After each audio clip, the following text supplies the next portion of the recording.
35.91. And position opened. I opened position at 135.91. Okay.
It's really a democratic brand, a brand of all people. Hear more interviews like this one on Bloomberg Television, streaming live on Bloomberg.com and on the Bloomberg mobile app, or check your local cable listings.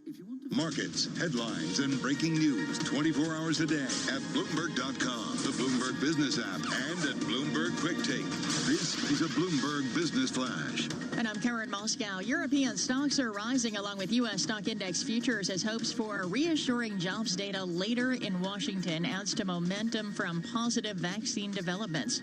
We check the markets every 15 minutes throughout the trading day on Bloomberg. S&P futures are up 21 points. Dow futures up 233. NASDAQ futures up 52. The DAX in Germany is up 2%. 10-year Treasury up 1/32nd. Yield 0.67%. Yield on the 2-year 0.16%.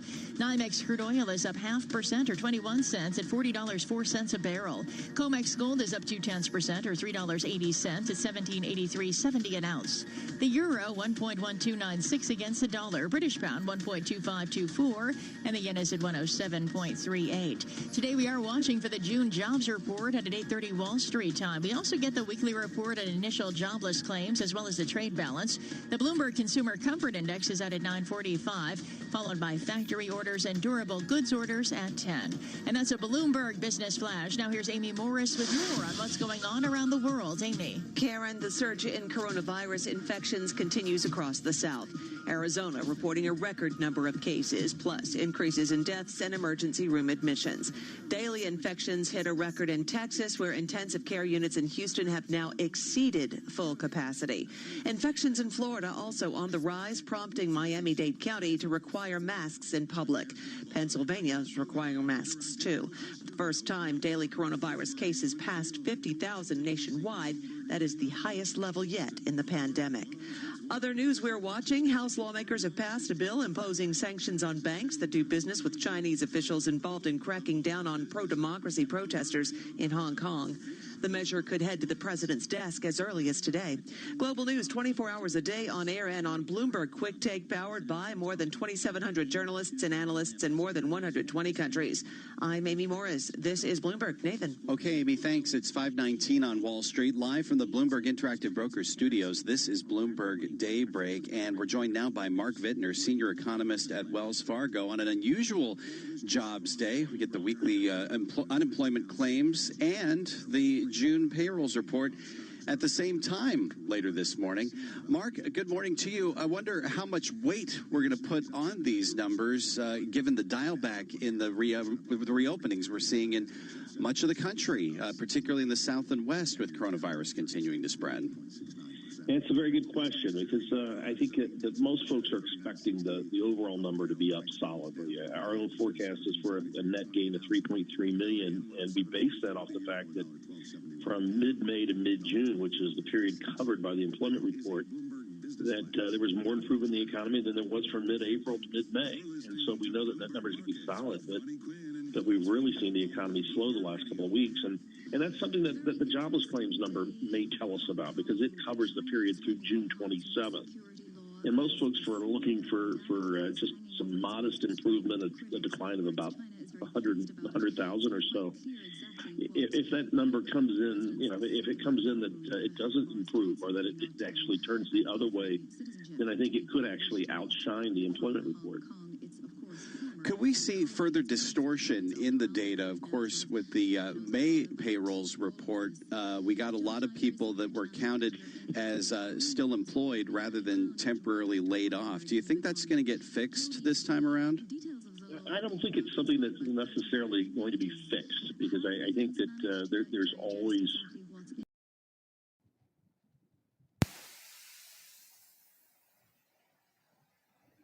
I'm trying to put stop on profit for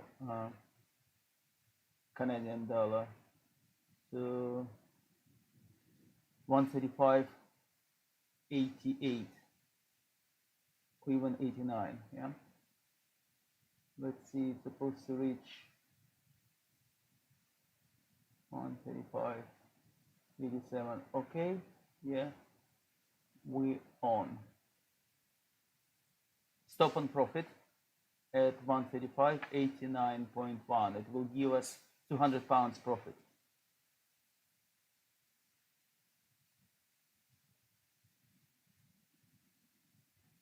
Gradual downward trend. Do you see that continuing, particularly with the possibility of the Paycheck Protection Program being extended? I think there's a risk that we could see a little bit of a rebound, not just because of the potential expiration of the payroll protection program. Because I think that there'll be some fixes there, but I'm more worried about just a pullback in engagement by businesses and consumers. And we saw a lot of lockdown orders go across California yesterday. We've got a report that we're working on there that. Looking at California, I mean, the numbers are just horrendous, particularly in Southern California. And Southern California accounts for about 5% of our U.S. GDP, but it accounts for almost 9% of U.S. GDP growth over the last 5 years. And so a lot of the places that are seeing this resurgence in the coronavirus are places that account for a disproportionate share of U.S. economic growth. I want to get your take on the Fed minutes as well. A lot of discussion from policymakers about whether to be more forceful in calling for further fiscal stimulus. Do you see the Fed leaning that way, sort of blurring the line even further between monetary and fiscal policy? Well, I think that they're trying to figure out a way to do this without blurring that line and being very specific and saying, these are the things that monetary policy can accomplish. These are the things that fiscal policy can accomplish. We're responsible for monetary policy. You're responsible for fiscal policy. And just basically laying it out in those terms. I don't think they want to get back into a position where they're promoting one type of action or another on the fiscal side. Mm-hmm. In our last 30 seconds here, how do you think this latest jobs data could affect the Fed's decisions when it comes to forward guidance? Well, I think that we would have to see a more thorough improvement than we saw in May, and that not just the total number of jobs increasing, but we'd have to see a much broader-based recovery. I mean, really what we've seen is a huge drop in restaurant jobs and a partial rebound. We saw the same thing in healthcare, where the doctors and dentist offices all closed and a few of them reopened. And I think that's really what we're going to see here. I don't know how broad-based this is going to be, and we really want to see what the Fed needs to see as a self-reinforcing recovery. We don't see that yet. All right, Mark Vittner, senior economist, Wells Fargo. The June jobs report and the weekly unemployment claims due out 8:30 a.m. Wall Street time. We will have full coverage here for you on Bloomberg Radio. You're listening to Bloomberg Daybreak. This is a Bloomberg Money Minute. The June jobs report is out today. It's a day earlier than usual because of the Independence Day holiday celebrated tomorrow. Economists are expecting to see that employers added just over 3 million workers. That would represent a second month of record gains. The jobless rate is expected to fall from 13.3 to 12.5%. The House has voted to extend the popular Paycheck Protection Program for small businesses until August 8th, following the Senate's approval Tuesday, shortly before the initial deadline for applications. More than $130 billion was left in the program after the deadline passed. A person familiar with the matter says President Donald Trump is expected to sign the extension. Wall Street kicked off the new quarter on a mixed note. The Dow fell 78, the S&P 500 rose 16, the Nasdaq was up 96. The stock futures are pointing to gains at the open this morning. Dow futures up more than 200 points, and NYMEX crude is just under $40 a barrel. Gina Cervetti, Bloomberg Radio. President of the Jewish Communal Fund, Zoya Raines, and her husband Robert Friedman, Jewish activists and philanthropists, talk about why they chose the Jewish Communal Fund for their charitable giving. As very busy working parents, we wanted to focus more on the charity part of it and wanted to focus more on our children and less on the administration. The Jewish Communal Fund is one of the oldest and largest donor-advised funds, but at the same time, they're totally up to date and have state-of-the-art systems for us to access and manage our contributions online. The assets in our fund at the JCF grow tax-free, so we can generate more charitable dollars to support the charities that we care about most. Let JCF minimize your taxes and maximize your charitable giving. We're incredibly passionate about our charity, and the JCF allows us to focus more on the charity and less on the administration and the headaches. For more information about Jewish Communal Fund, visit our website at jcfny.org and request a new fund kit. Different adapts, different overcomes, different keeps moving, different keeps thinking, different stays connected, different never stops dreaming. The University of Northampton invites you to a virtual open day for a taste of all the benefits of studying with us from this September. Search University of Northampton Virtual Open Days. It's the future, but different. In line with government guidelines, face coverings are now compulsory on public transport. At Asda, you can get a 4-pack of Prima disposable face coverings for £2.80, or a 2-pack of washable face coverings from £2.50. Asda, we're all in this together. Selected stores subject to availability. I was offered one. I was offered one. Were you? Yeah, I was offered one too. 1 2 1 2. I was offered one. I was offered one. Don't take our word for it. 9 out of 10 people said they were offered a great value deal with O2. Get yours today, in-store, online, or by phone. I was offered one too. O2 Retail Exit Survey 309 of 348 agreed with the statement. O2 offered me a great value deal. For full verification, see o2.co.uk/terms. If you can build that flat-pack wardrobe without looking at the instructions, you've still got it. If you can manage 5 keepy uppies on your first go, you've without question still got it. If you can toss a pancake to the ceiling and not let it hit the floor, surely you've still got it. And if you can just about fit into those jeans you bought 5 years ago, you've definitely still got it. Brute, still got it. London. Toolstation are here to help get your job safely started and finished, with over 60 branches within the M25. All open with social distancing and contactless click and collect from 5 minutes. And with 20,000 top trade quality products to choose from. Order online now for collection in London branches and get £5 off when you spend over £30 with the code LON530. So, get your job started at toolstation.com. Terms and conditions apply. If you want to find out what the best laptop is for all those video conferences with your colleagues while sitting at your makeshift desk, you could ask a computer.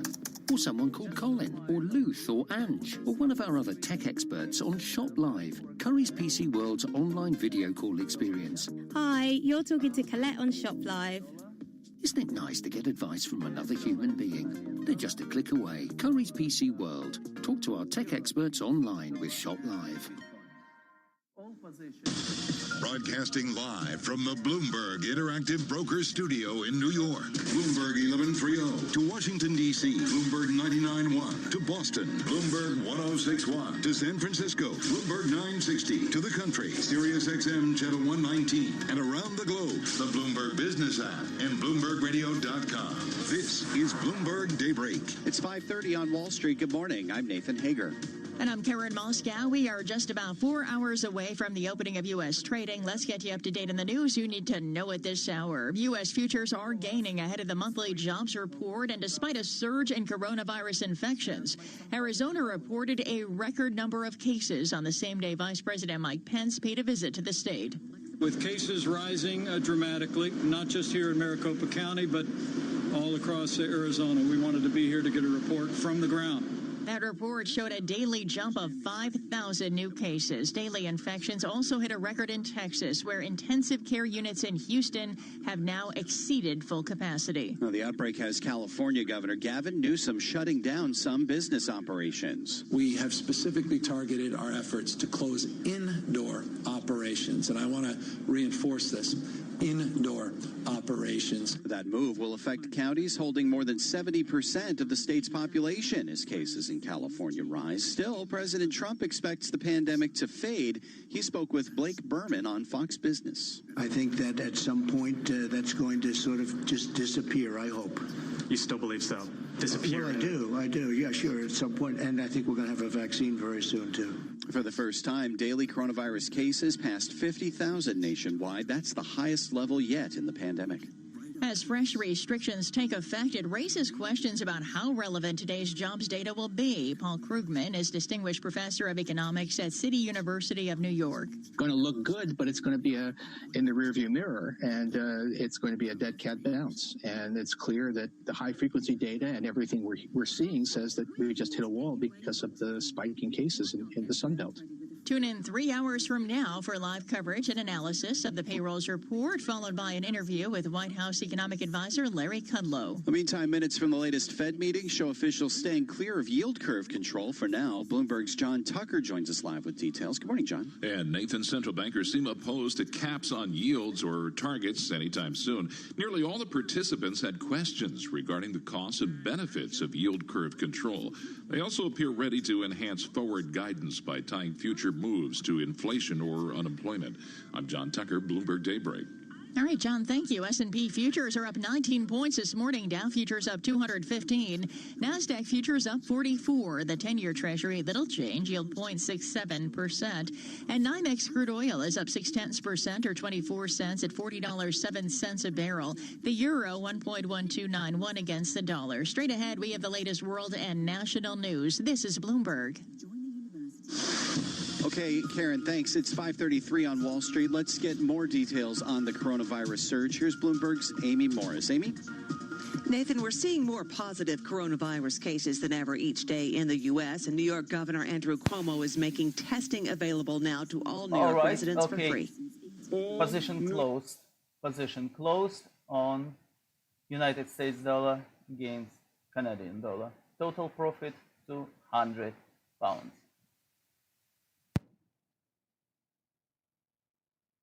Of the virus in New York City has put a hold on indoor dining. Mayor Bill de Blasio says the infection spikes in places that have tried indoor dining as a deterrent.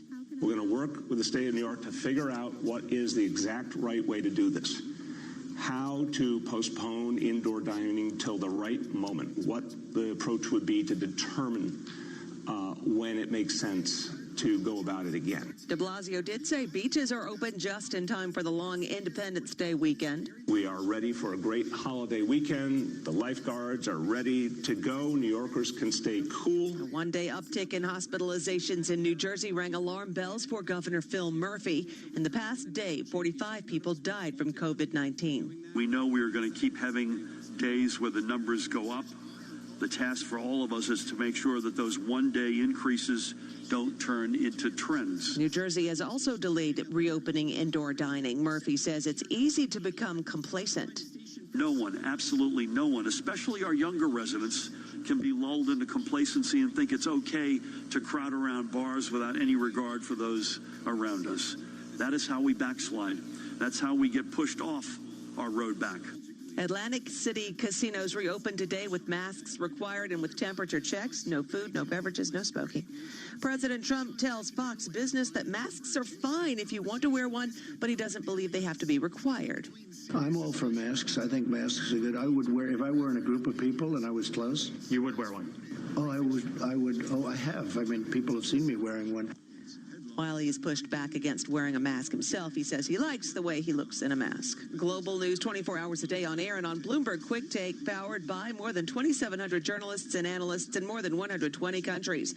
I'm Amy Morris. This is Bloomberg. Nathan. Okay, Amy, thanks. 5:35 on Wall Street. Time for the Bloomberg Sports Update. Here again, John Stashar. Thanks, Nathan. Mets and Yankees have begun summer training. Players got tested yesterday. There'll be workouts this weekend. And Aaron Boone told the Yes Network that before the July 23rd opening day, his team will be playing against each other. It's going to be different than a normal spring training. We're going to,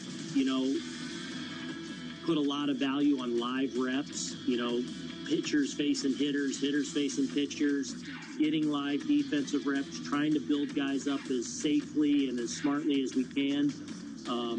But we are going to put a value on competition from pretty early on in camp. Boone's Yankees appear healthy with Aaron Judge, Aaron Hicks, James Paxton, and Giancarlo Stanton all having pretty much recovered from injuries. Stanton expected to be used mostly as the DH. At Mets camp, Yoenis Cespedes, remember him? He's only played 38 games since 2017, but after surgery on both heels, he could be the Mets DH. It's now the rule in both leagues. The Mets say Michael Conforto, who hurt his oblique in the spring, has recovered. And the Angels say Shohei Ohtani will be their DH when he's not pitching. He'll go back to doing both. Last season, he was just a hitter. The Mexican Baseball League, which has been around for nearly a century, was to start play next month, now canceling the season. NBA veteran Thabo Sefolosha, the Houston Rockets, the latest to choose not to play the restart of the NBA season. Lou Williams, the key member of the Clippers, was said to be wavering, but Coach Doc Rivers says he expects Williams to play. Denver Nuggets say All-Star Nikola Jokic feels great, recently tested positive. He and all NBA players arrive in Orlando next week. John Stashauer, Bloomberg Sports. Nathan. Thank you, John. It's 5:37 on Wall Street and time for the Tri-State Business Report with Bloomberg's Joan Doniger. Good morning, Joan. Nathan, Manhattan home sales fell the most on record last quarter when New Yorkers were locked down during the worst of the city's experience with the pandemic.